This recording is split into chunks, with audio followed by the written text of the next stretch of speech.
Welcome to Blueprints for Liberty, Designing the Freedom Cities of Tomorrow.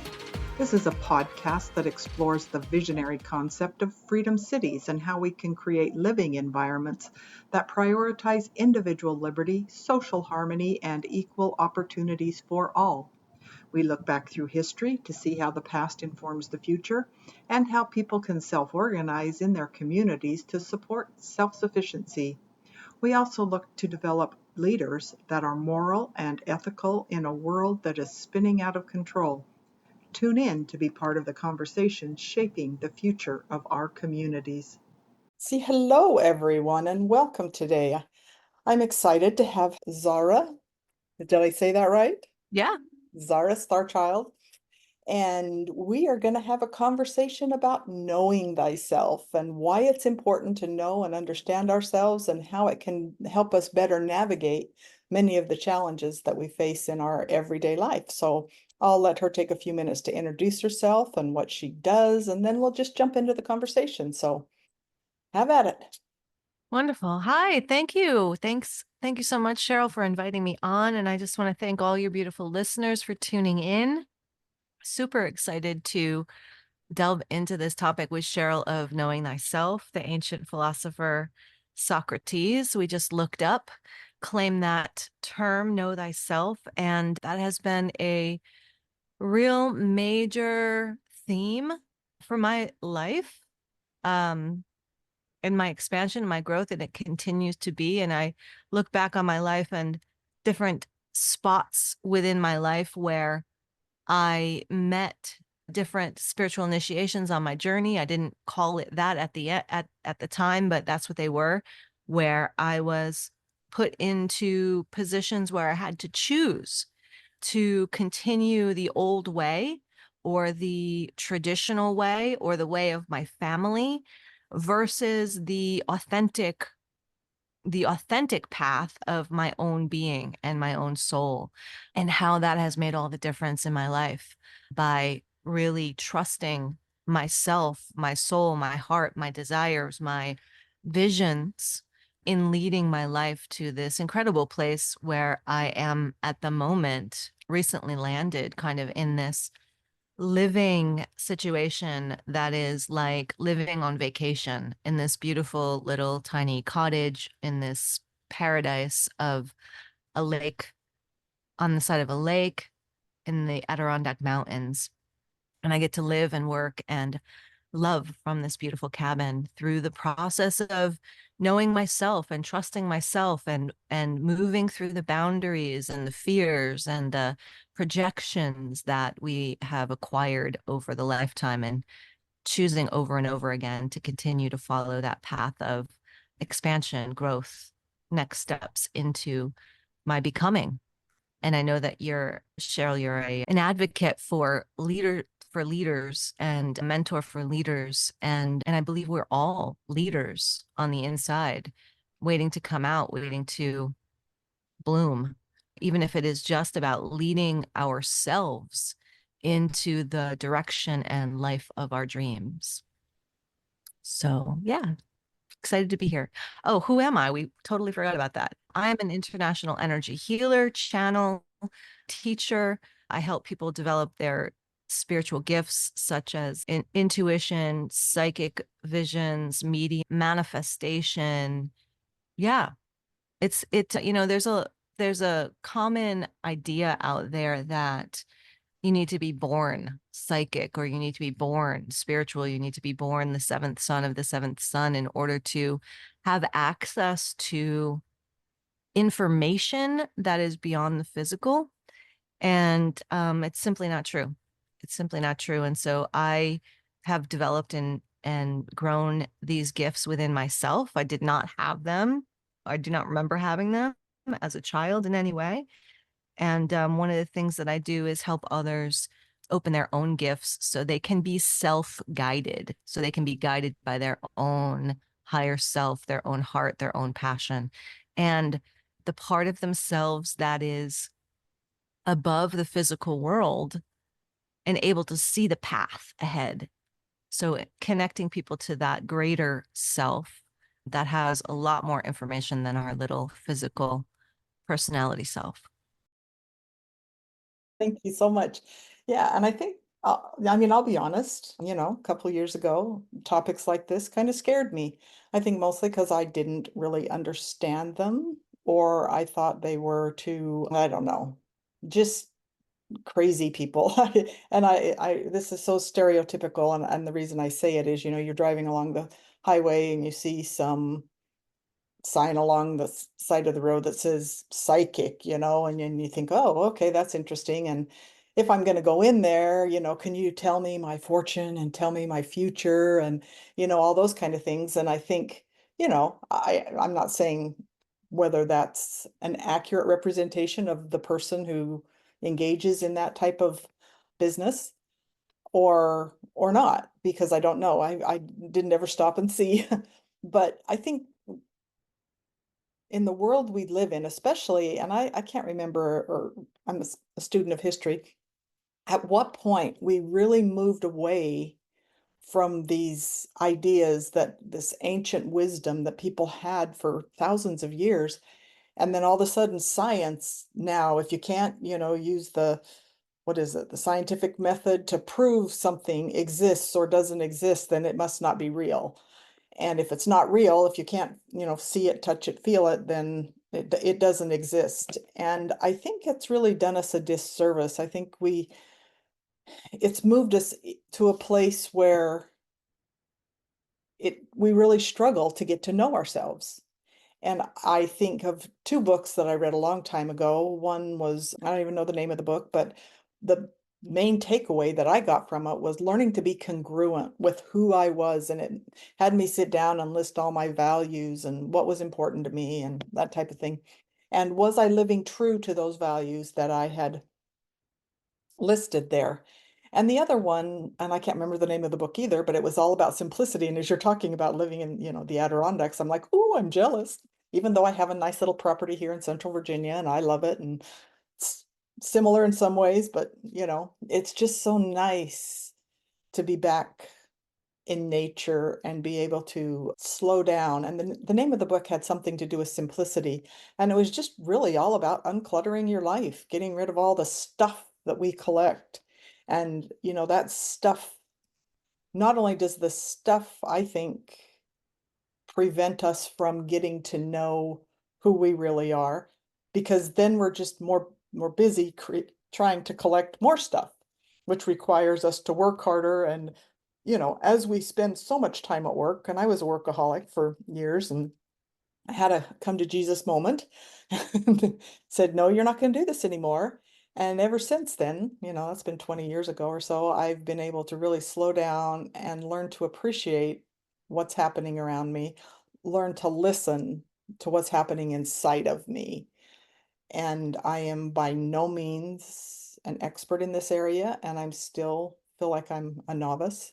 So I'm engaging with people like Zara so I can learn more about it. So I'll let you take it from there. That's awesome.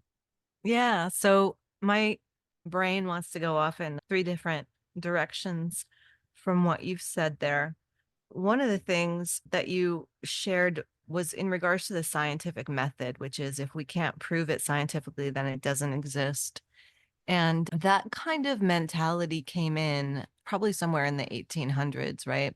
Mhm. And it's still very prevalent today. And just your reaction, you shared your reaction to the psychic on the side of the road and not really wanting to dip your toes in out of a fear of being labeled as crazy, really. It's very interesting. I watched some media programs a while back, and they were sort of demonstrating how the program that I watched was about how the media, it was demonstrating how the media would make fun of and ridicule. They would deliberately bring people on to interview, and then they would make fun of and or ridicule them, making them look silly, such as shaman or any kind of new age person, any kind of psychic person. And so they would make jokes and they would sort of demean that person on the air. And I'm a child of the 70s and 80s, and we grew up with that. We grew up with a lot of ridicule of things that are different. And luckily, I believe that's really starting to dissolve and open up. Now people are becoming more open, more accepting of diversity in and of itself, which is a beautiful thing. So the one thread that you said here was, if you can't prove it scientifically, then it doesn't exist. That creates this reaction in me that in regards to the belittling of the imagination, right? So on a spiritual retreat several years ago, we were led into a 7-day experience of being fully enmeshed and immersed within our imaginational realm. And it was very difficult as an adult to continue to participate in this imaginary fairyland for 7 days. And I resisted it a lot. And finally we got through it, and there were big gifts through it. And one of the things that I realized through it is that in experimenting with opening and being in my imagination, it opened my abilities, my creative abilities. It opened my ability to channel. It opened my ability to receive insights from my higher self, or from my guides, or from God, or from Jesus, or from whatever source that was wanting to communicate with me. And it allowed this greater peace of mind, because there was just this greater connection. I was reconnected to my imagination. And I want to share just the value of the imagination, because the imagination that has been so devalued, especially when we were children, oh, that's just your imagination. That's just your imagination. The imagination is actually one of our spiritual doorways to solution consciousness. And I just want to say this in a very practical way. Every single invention, every single thing that we have in our material world that is man-made was sourced from the imaginational realm.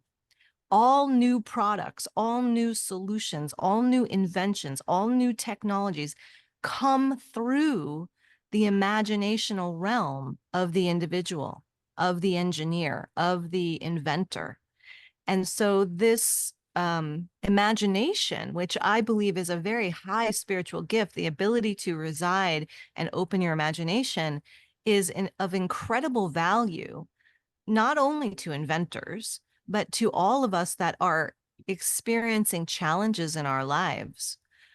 And one of the sayings that resounds really powerfully within my being is that the solution to your problem cannot be found within the same vibration of the problem. And what that means is, when our minds are fixated on what's wrong and how to fix it, our minds are in the problem. They're focused on the problem. They're focused on the challenge or the obstacle and the way through the obstacle.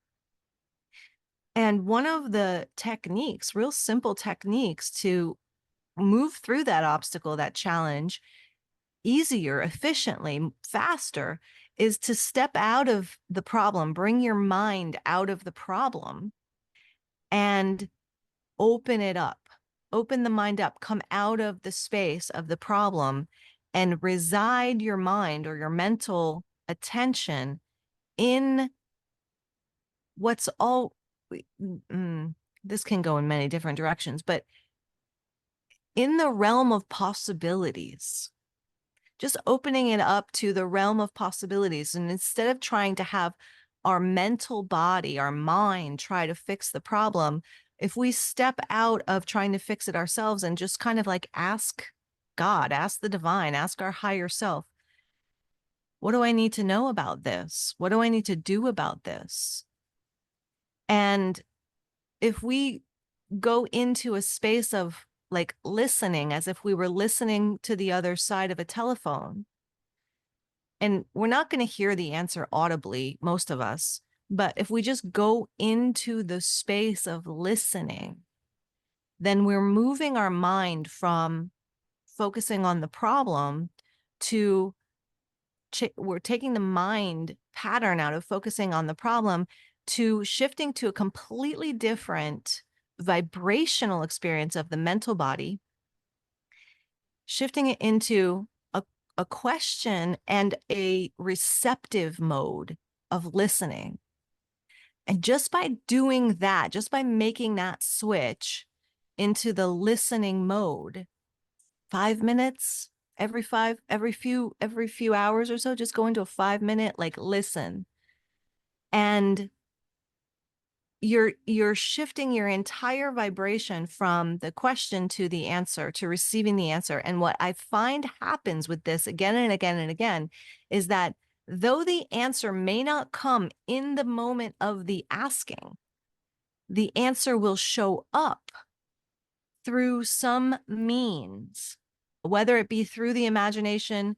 Maybe we wake up with the answer, maybe we go to the sleep with and we, on the way into falling asleep, we get the answer of vision. Maybe a friend calls and tells us something, and that gives us the answer. And I know you wanted me to really ground these concepts into physicality. And one of the experiences that I had with this was I was also a fitness instructor, a group fitness instructor for a very long time. And I developed plantar fasciitis, which is an incredibly painful pain in the heel of the foot. And so I would wake up with it and I would have a very difficult time walking. And it went on for a year or more. And I believed I had to stop teaching fitness classes. I was on that verge of stopping, pulling myself out of teaching the fitness classes.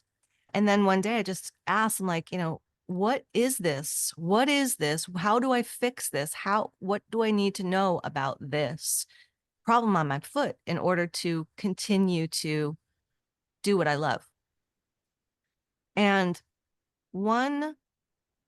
it was either evening when I was falling asleep or morning when I was waking up, but I had my attention on the pain and discomfort in my foot. And I heard a voice in my head. I just heard a voice say, "It's not your foot, it's your ankle." And I thought, well, that's weird. Okay. So I just followed it and I went and I got an ankle brace, and the problem cleared in a week. This problem, this actual physical pain I had in my body for close to a year, cleared just by shifting my mind out of like, ow, my foot hurts. Ow, my foot hurts. It must be from my teaching. I must have to stop my teaching. That was where my mind was going into, it's not your foot, it's your ankle, wearing an ankle brace, and then having it completely cleared up. Does that make sense, or did I go off on a tangent there? No, it makes perfect sense. Okay. It makes me think, it was probably 10 plus years ago. I've been a consultant most of my life, and I engaged and I invested in a company called Mental Training, and they train high performance athletes is their number one, target audience.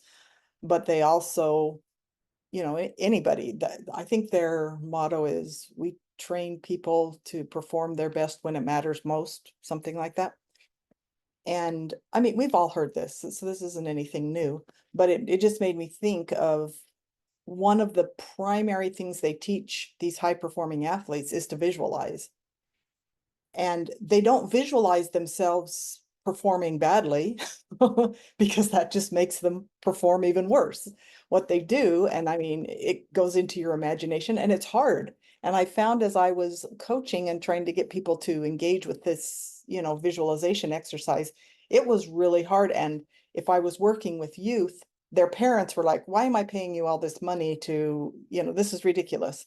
And because I would say, okay, you need to imagine yourself, let's say you're a soccer player, on a field. What does the grass feel like? What does the day feel like? Is the sun shining? Is it hot? Or, what are you wearing? What do your clothes feel like on your skin? How does it feel when your foot hits the ball? And then you just visualize yourself, doing these various skills, and you visualize yourself doing them perfectly, because in your mind you can do them perfectly. Now, translating that into your body is a different story, but the more you visualize yourself doing it, and they've done MRIs and of people's brains and things that show that when you are so fully engaged with this process, that the same thing is happening in your brain when you visualize it as when you actually do it. And one of the examples that they give is like playing the piano. They had somebody, and I also play the piano, but there's those that they did this study. There's those that didn't practice at all. Obviously, they didn't get any better. There's those that practice the piano in their mind. And then there's those that practice the piano just physically, sit down and play the piano. And then there's those that both practice in their mind and physically. And of course, we all know the answer. Those were the people that performed the best. But what they were so amazed at was the people who literally practiced in their head did as well as those who only practiced physically. And it's like, how can that be? Isn't that incredible? Yeah. I think, and we've heard this said 1,000 times too, we only utilize 10% of our brain. I'm not kidding. I think we don't even use 10% of our brain. I think our brains are capable of so much more. And there's so much energy around us that we don't even realize exists, that we are just totally underutilizing all of the power that is available to us. Absolutely. Absolutely. One of the main things that I teach is awakening your light body. Mhm. And through the course of teaching the light body course, what I'm actually guiding students and people to do is what I believe is activate those latent parts of the brain that give us access to these multidimensional aspects of ourself. And that's what I mean about these spiritual gifts, such as just there's a spiritual gift just of knowingness. It's called clairsentience, right? And it's claircognitance, something along those lines. And it's just pure knowing, like And so, and it just comes into you, it. And that, like a quick example of that is just eating at a cafe with a friend, and then suddenly that your parking meter has run out and there's a parking guard coming. You need to get up and go throw a quarter in there. And so you get up, and sure enough, you throw the quarter in, and then you see the parking guard come down the street. And that's an actual experience that I've had to this greater aspect of my own being, my own knowing, the field of who I am that's beyond my physical body. Oh, excuse me. You might want to edit that. I just choked on my gum. Or not. Mhm. Leave it authentic. But yeah, so let's see. Yeah, you're gonna have to edit this because I just lost track. Shoot, you were talking about athletes and piano players performing, practicing, performing, and better. Right. Okay. So yeah, one of the things that I wanted to say in regards to your example of the pianists that just practiced in their minds, I also had read some articles about bodybuilders that did the same thing. Like they just trained in their mind, and their muscles actually grew as if they were lifting the weights with their body, which I thought was pretty out of this world. It is. And it's amazing because they're now training athletes who get injured to continue practicing just in their head. Yeah. Yeah. And it helps them heal faster. Obviously it keeps them in a good, positive mental frame of mind. And then, of course, they don't lose skill while they're recovering.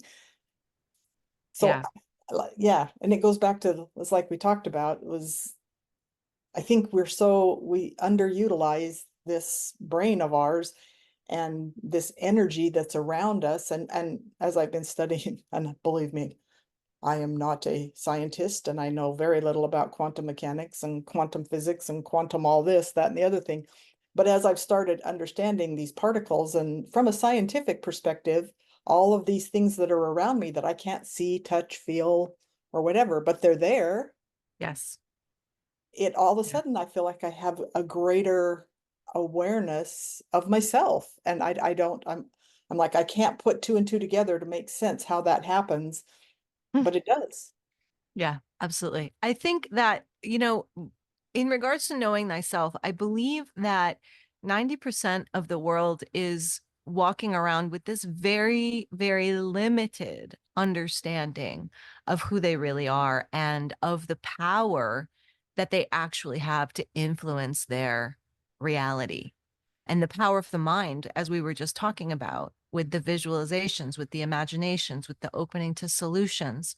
And I believe that has been designed as part of our evolution as a human species, right? I believe we had to turn down or dumb down maybe some of these intuitive senses that we have in order for greater physical survival or greater focus on the physical. I'm not exactly sure how it happened, but we were talking before you started the recording about the ancient Mayans who had incredible information about medicinal plants and astronomy and all kinds of things, and all of the ancient buildings that were like the pyramids that were built with monoliths with exact precision. I mean, yeah, it's just completely amazing.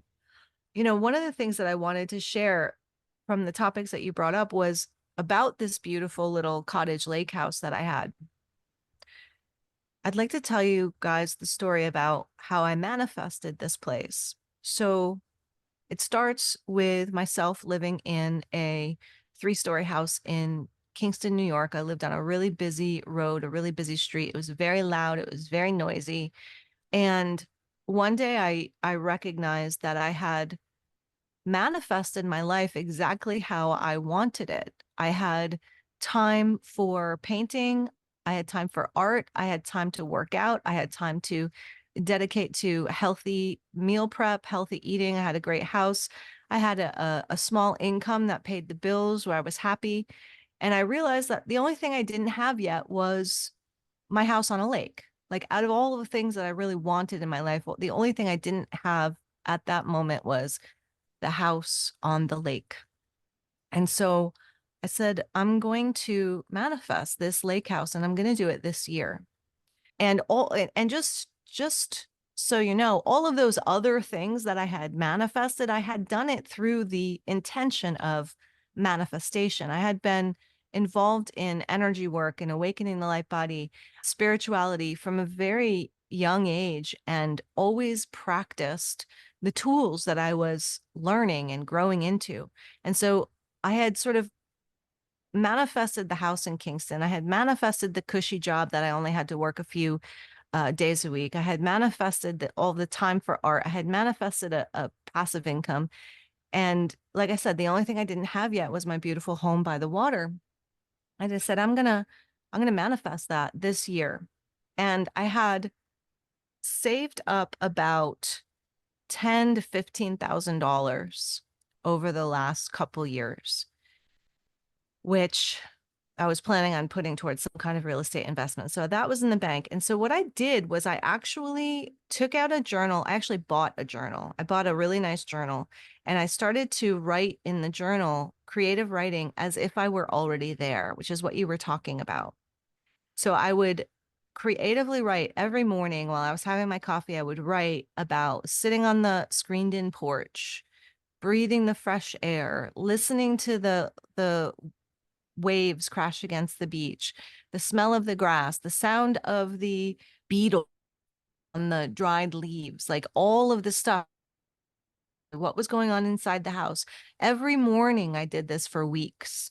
And it was a beautiful experience, a really lovely experience to sit and have coffee and dream like that, right? So, and that's another example of going into that imaginational realm. And so I would sit and I would do that. And then after a couple weeks, reality started to get a little wonky.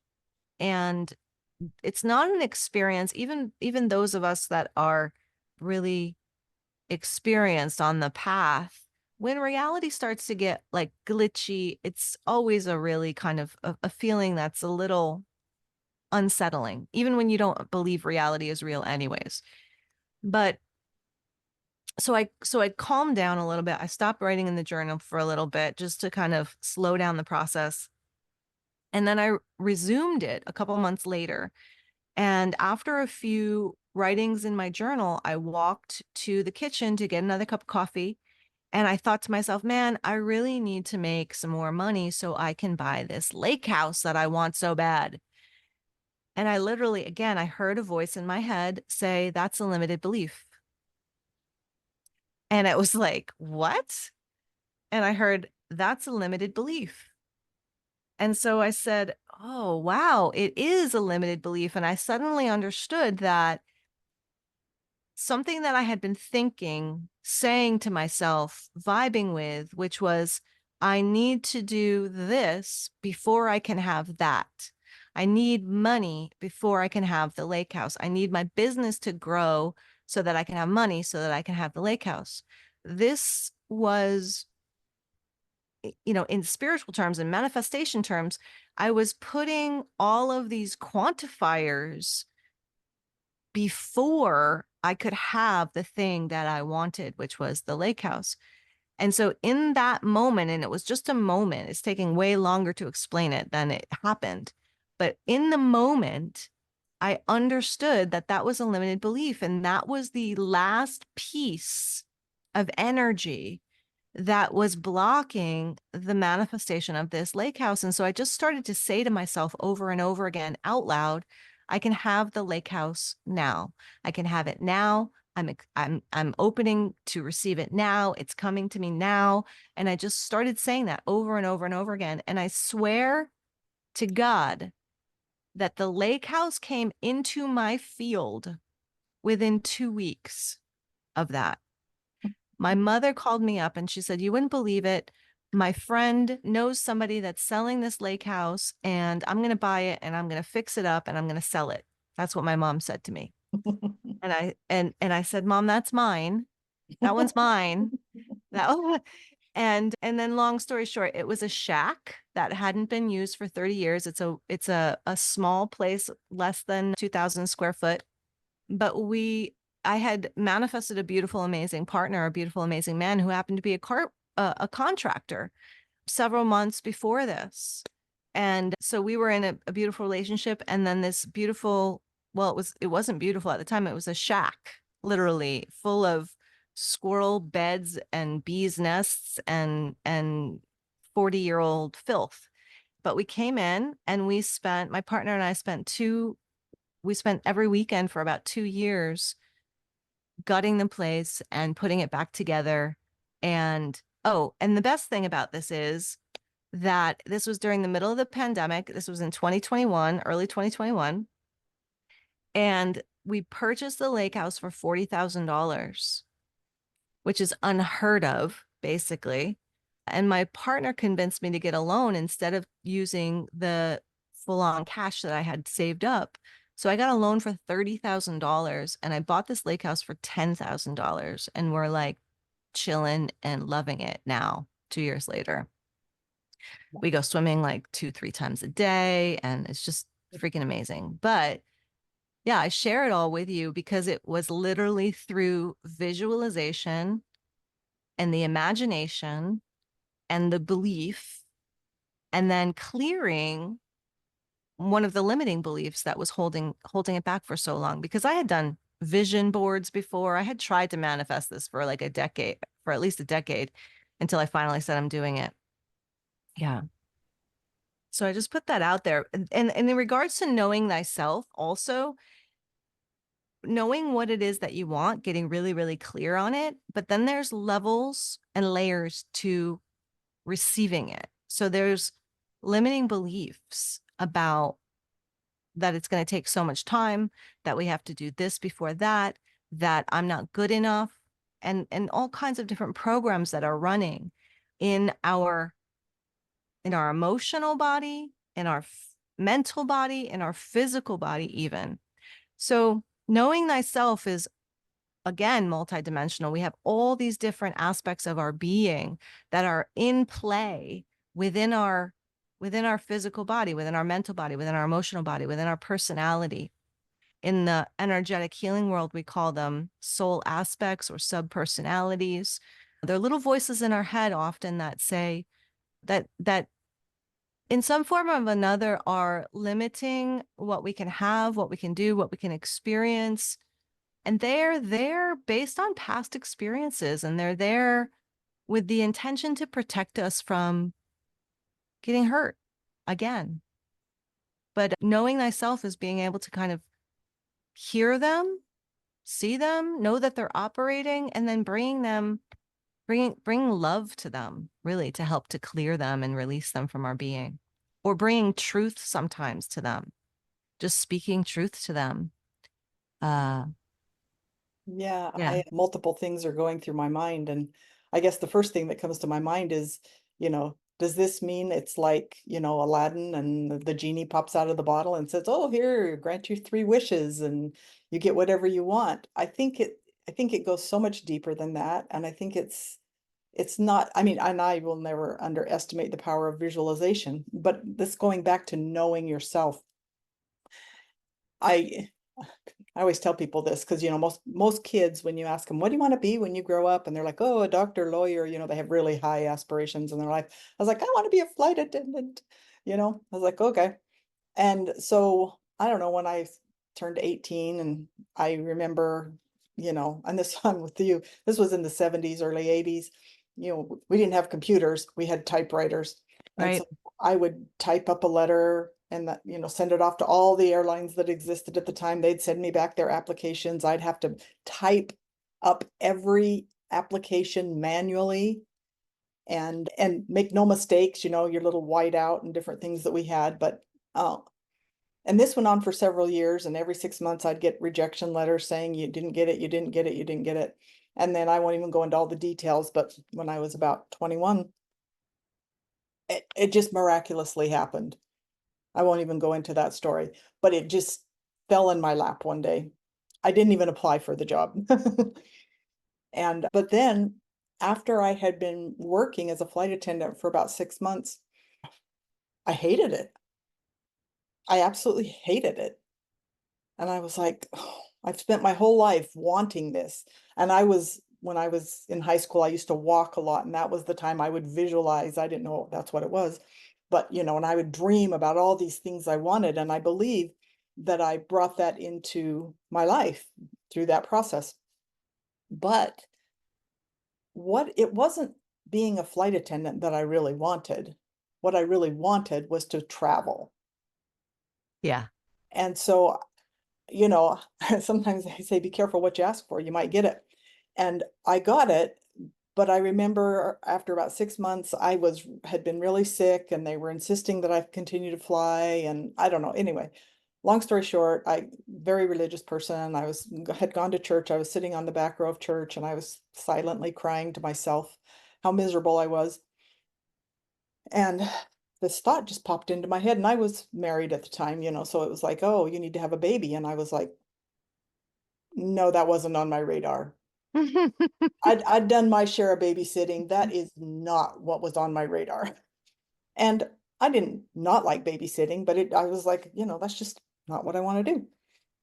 But I was at a point in my life where it's like, well, you've achieved your greatest aspiration was to be a flight attendant. Why not give it a shot? And I still remember the day that my first child was born. And if you've ever had kids, every mother can attest to this, and I guess fathers to some degree. I would just sobbed and cried. I was so happy. And I was just like, oh, this being a mother is the best thing that could ever happen to me. And I just thoroughly, and my kids are all grown and, have kids of their own now. But I just remember how happy I was being a mother.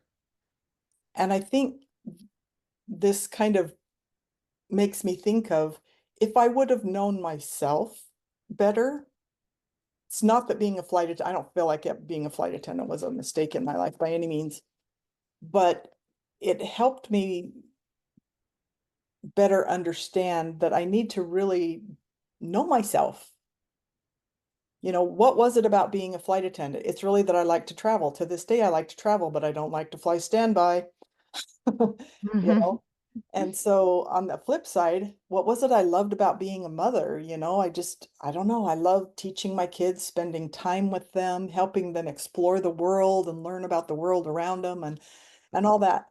And then for years, there was a period of time where I was just like, I felt like I was really what I call close to the spirit, where I just felt like if I really thought about things and prayed about things that I could manifest them. And it worked. And people were like, wow, you're amazing. But then I won't go into all the long story of that either. Had some very traumatic things happen in my life and I just flipped the 180 degrees the other direction.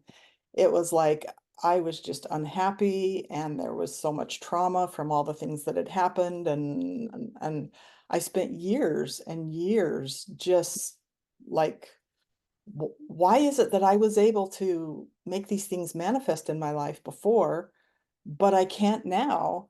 And it's because of all these blockages, and it's really, truly only been in the last year or so that I've started to let go of some of those, not even realizing they were there, that I'm able to start manifesting things again. You know what I mean?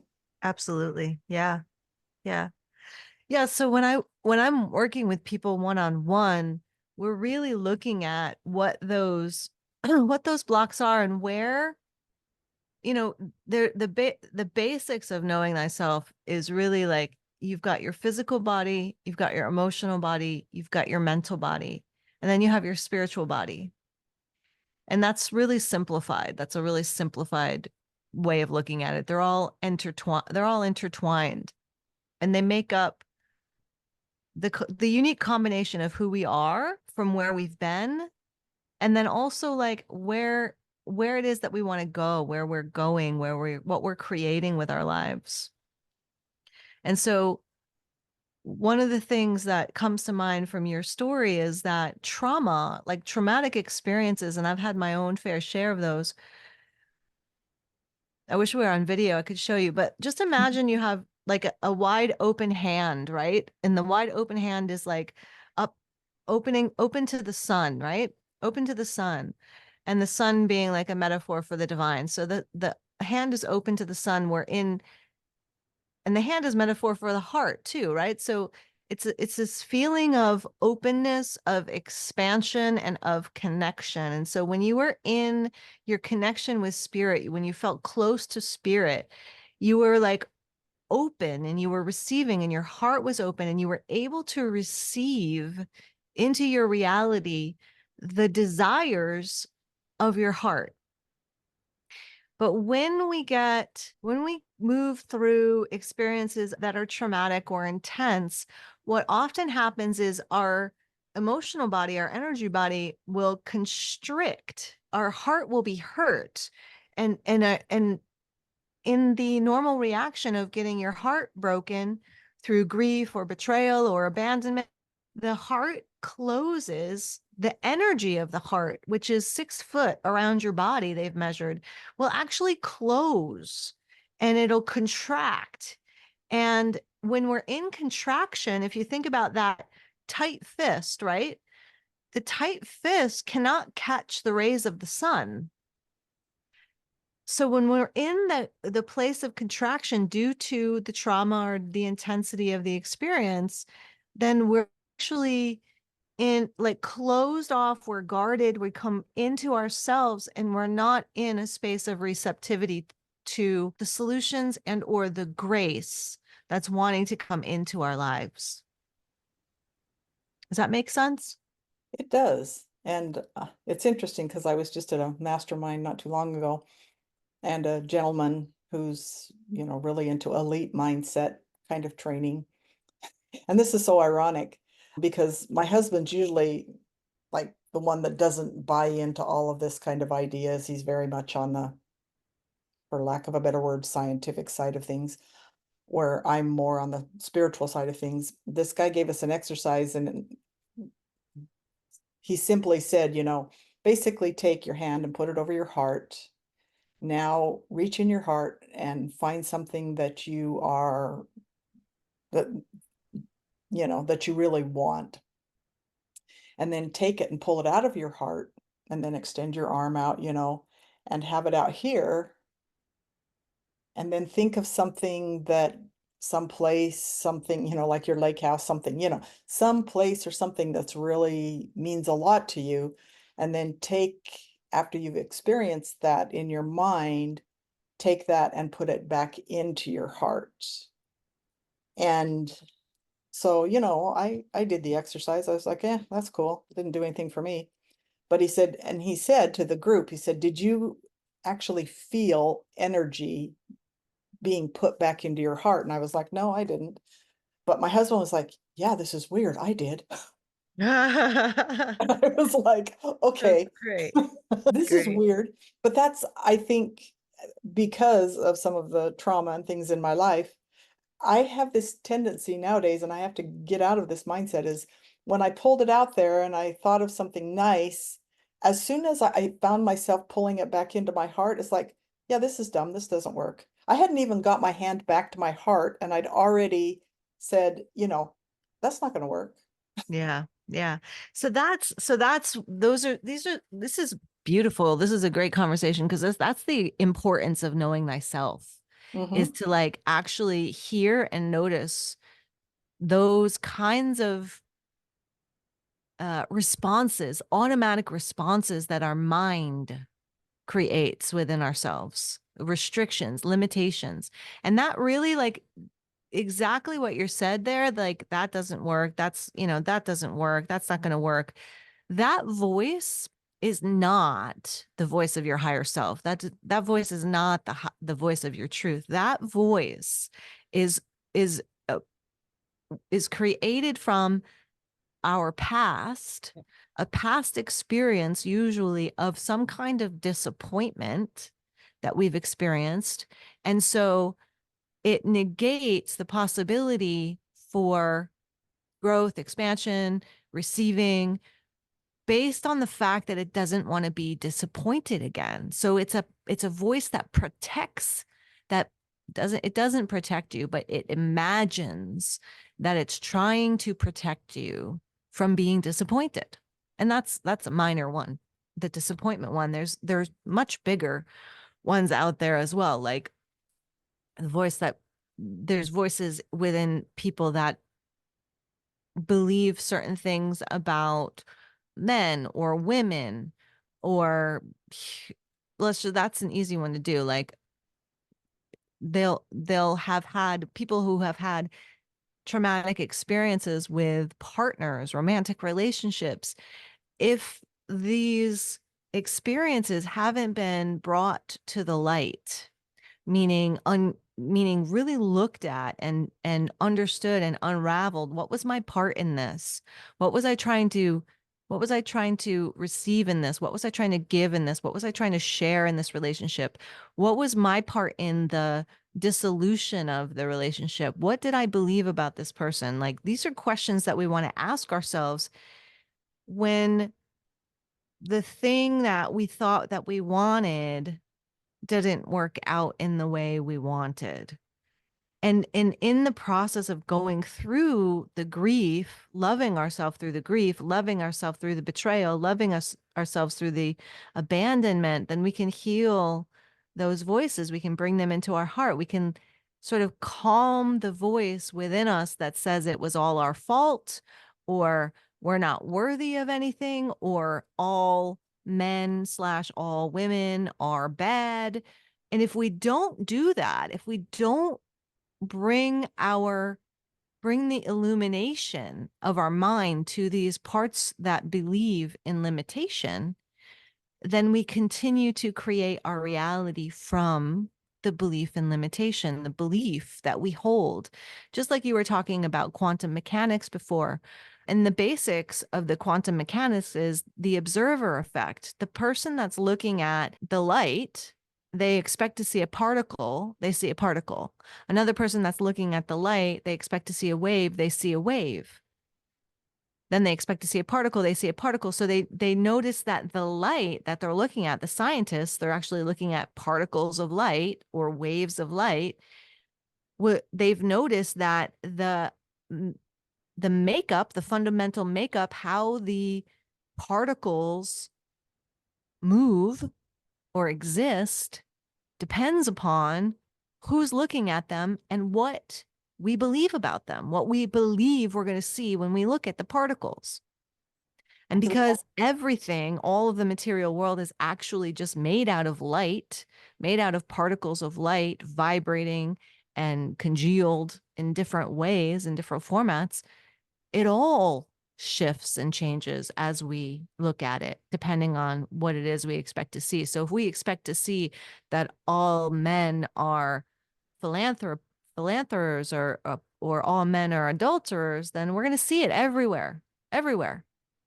But if we believe that we are worthy of a beloved, sacred partnership, we are worthy of being cherished, loved, honored, we are worthy of sharing our own love, honoring and cherishing another. If we believe this, then we will see that. We will attract that. We will manifest that.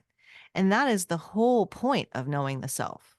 The whole point of knowing the self is becoming, from my perspective, is becoming that conscious co-creator of our own realities. Yes. And I think that is beautiful. I think that's a good note to end on. I think you summarized it really well, because in essence, we create our own reality.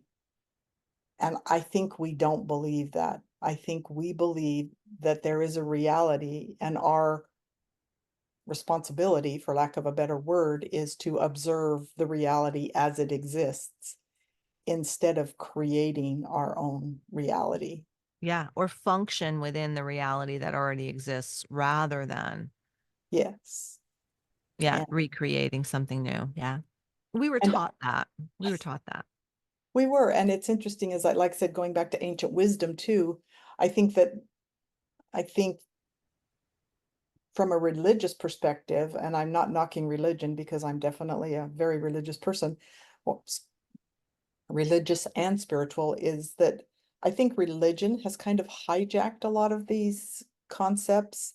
And if you believe in Jesus Christ, you almost have to believe there is Satan, because that's the whole purpose behind, if you get into the whole religious story.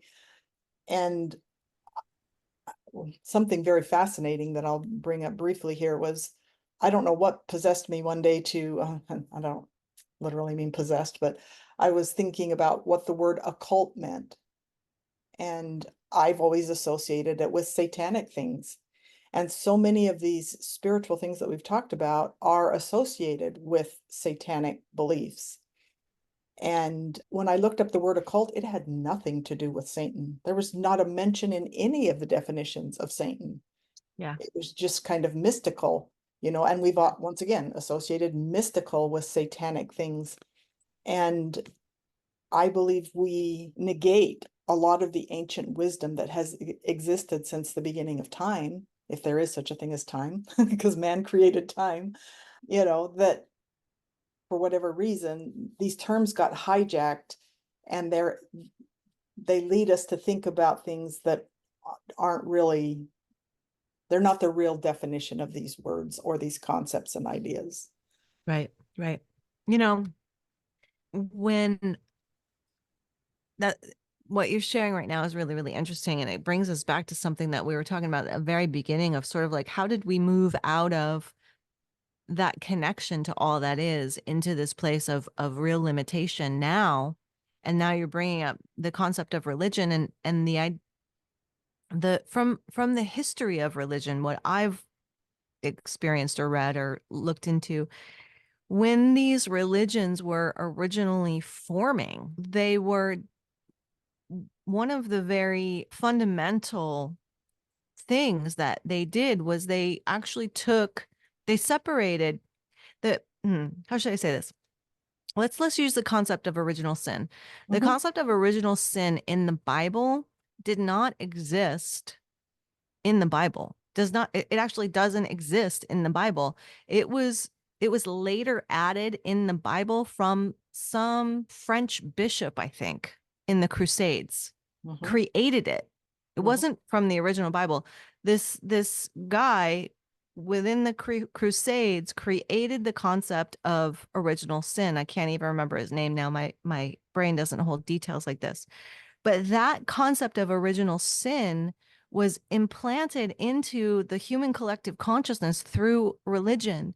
And what happens on an energetic level is your crown chakra, your crown chakra is your energetic connection to your spiritual divinity, to your spiritual access, your crown chakra, to spiritual communications. And one of the blocks, one of the energetic blocks to your crown chakra and to accessing your spiritual connection is the frequency of guilt. So guilt, it was a seed of guilt that all of us are bad because we were born from Adam and Eve, the original sinners. And that was a concept that was told and retold and told and retold and told and retold. And the whole idea of this concept of original sin was to separate humanity from their own knowing of God, so that humanity would believe that they would need to come to the priest or the bishop or the hierophant who was the master, who had the Bible, who had the knowledge, who had the direct connection to God. So if you wanted forgiveness, you had to go to the priest to get forgiveness. You had to, if you wanted to access to God, you had to go to the priest, you had to go to the church. And so it was the original founding of these big religious organizations was based upon a control, accessing control over people's minds, people's behaviors, people's thoughts, what people were doing. And in that way, that's probably how we moved from having access to our innate knowingness, right? Like back in the indigenous peoples of the earth, they had communication with the plants. They knew which plants were medicine. They knew which plants were poison.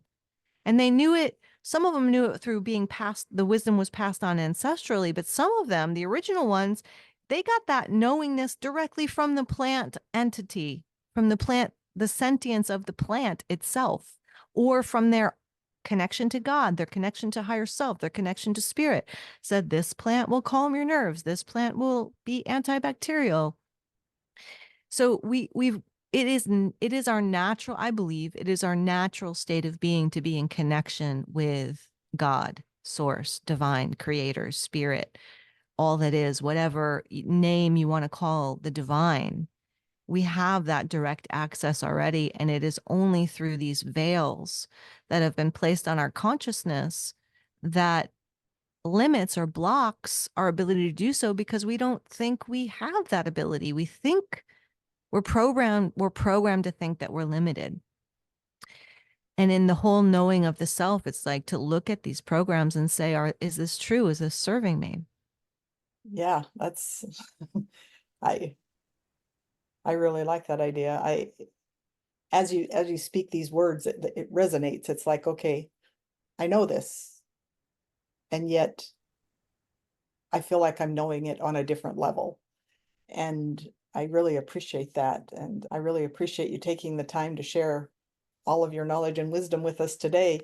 I'd actually like to maybe at some point in time do another one, because I just have 100 more questions and ideas and thoughts that are going through my head. And I think that as we start exploring these ideas, that people will become more and more interested in knowing thyself on a level that we just have gotten away from for so many years. So thank you so much for taking your time to share today. I love this. Yeah, I had a great conversation. Such a beautiful energy with you, Cheryl. Thank you so much. Thanks for the invitation. And I don't know if I mentioned this in the email, but I do have a free gift for your audience if you are Yes, open please. to receiving that. It is a gift of a free grace for the soul crown chakra activation. So bringing grace into the crown chakra to illuminate the petals of your crown chakra so that you do actually have greater access to your own divinity, your own higher self, your own connection, your own higher guidance, your own intuitive knowing. So I will give Cheryl the link for that, and you guys can find it wherever she puts it. Yeah, in the show notes. And I was going to mention that, all of Zara's contact information about herself and her programs and this wonderful gift she's willing to share with us will be in the show notes. So I encourage you to engage with those. So thanks again for sharing your time with us, and until we do it again. Thank you. Thank you, everybody. Have a wonderful, wonderful day. Bye-bye.